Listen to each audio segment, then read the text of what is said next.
ધોળકાના ભેટાવાડા ગામે જળ એ જીવન નહીં પરંતુ ઝેર સમાન બન્યું। 15 વર્ષથી દૂષિત પાણીની સમસ્યાનું નિરાકરણ ન આવતા ગ્રામજનો આંદોલનના માર્ગે। ગુલાબની ખેતી માટે જાણીતા ભેટવાડા સહિત આસપાસના 5 ગામોમાં 15 વર્ષથી દૂષિત પાણીની સમસ્યાથી ગ્રામજનો ત્રસ્ત છે।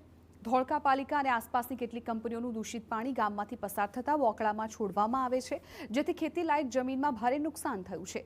દૂષિત પાણીનો કહેર એ હદે છે કે ગામનું ભૂગર્ભ જળ સાફ નથી થઈ રહ્યું।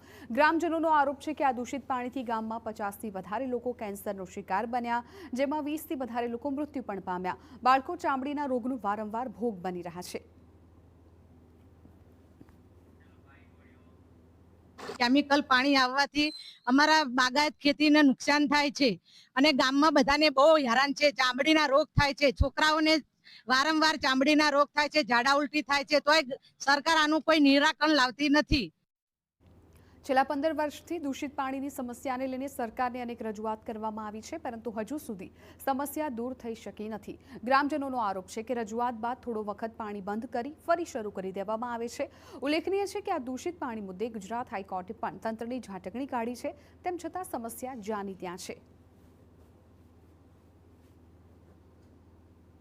રજૂઆત કરવા છતાં આજ સુધી પણ કંઈ અમને ન્યાય મળ્યો નથી। જ્યારે જ્યારે આંદોલન કરવામાં આવે છે ત્યારે આ આંદોલનને દબાવવાની કોશિશ કરે છે। ગામનો અવાજ, ખેડૂતોનો અવાજ સરકાર સુધી પહોંચતો નથી અને આનું કોઈ નિરાકરણ આવતું નથી। ની સમસ્યાને લઈ હવે ધોળકા તાલુકાના ભેટાવાડા સહિત 4 ગામના લોકો આંદોલન પર બેઠા છે। મોટી સંખ્યામાં ગ્રામજનોએ સમસ્યાના કાયમી ઉકેલની માંગ કરી, પાણી જમીનની વૈજ્ઞાનિક તપાસ કરી જવાબદારો સામે કાર્યવાહી કરવામાં પણ માંગ છે અને સુધી કાયમી ઉકેલ નહીં આવે તો આંદોલન ચાલુ રાખવાની ગ્રામજનોએ ઉચ્ચારી છે ચીમકી।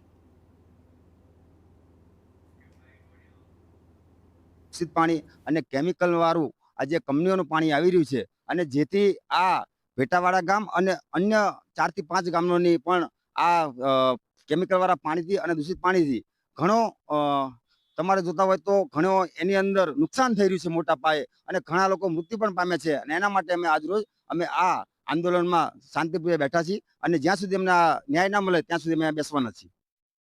એક સમય હતો ગુલાબની ખેતીથી મગમગતું આ ગામ હવે પ્રદૂષિત પાણીના સંકટ સામે ઝઝૂમી રહ્યું છે। ત્યારે ગામ લોકોની વેદનાને સમજી જીપીસીબી અને વહીવટીતંત્ર સત્વરે આ સમસ્યાનો ઉકેલ લાવે તે જરૂરી છે।